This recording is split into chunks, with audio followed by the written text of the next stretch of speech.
মৰমৰ এয়া মম এডাল জ্বলাই লৈছোঁ।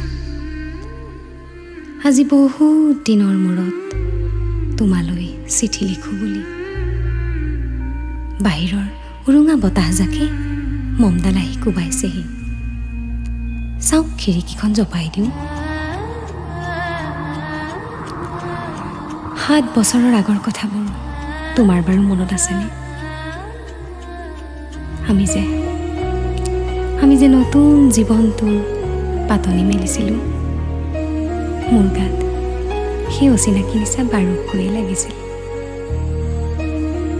সিদিনা আছিল কাঠিৰ কোনিখনা এটা কোমল পোৱা। পদূলিত তলসৰা শেৱালিবোৰ উপচি আছিল। আৰু সন্ধিয়া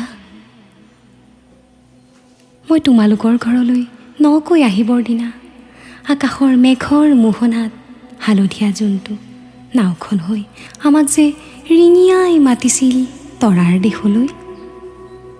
মই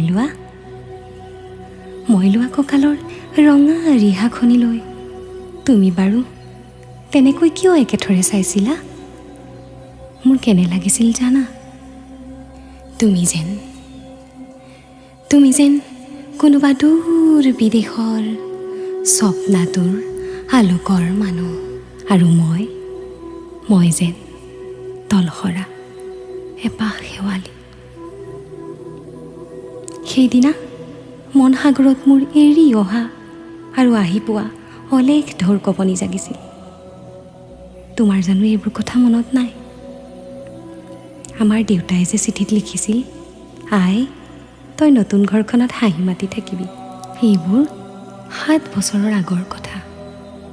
মোৰ সকলোবোৰ পুৰাণৰ সাধু যেন লাগে। জেঠমহীয়া দেউতাৰ বছেৰেকীয়া হৈ গ'ল। তোমাৰ বাবুল এতিয়া বৰটো হৈছে। তাৰ ওপৰ পাৰি এধান মানি ডালিম গুটি যেন দাঁত অকণি বুজিছে। সি মোক একেবাৰে এৰিকে নিদিয়ে। কেতিয়াবা যে মোৰ ইমান খং উঠে, তুমি নাই নহয় সেইকাৰণে। সি বাৰু মোৰ বগা সাজযোৰলৈ এনেদৰে তধা লাগি চাই থাকে কিয়? তাৰ উপজাৰ পৰা এইযোৰ কাপোৰ চিনাকি, সেইকাৰণে নহয়।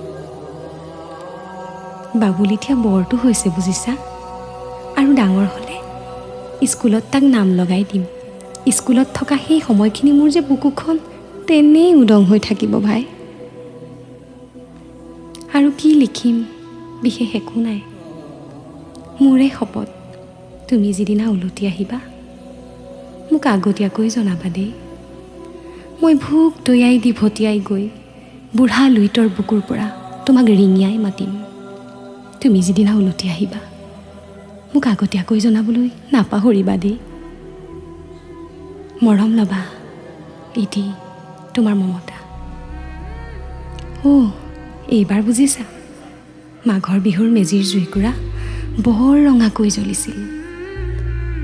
আমাৰ আইতাৰ কলি ছাগলীজনীৰ 2টি পোৱালি জগিছে। এটা সুত বগা আৰু আনটো পখৰা।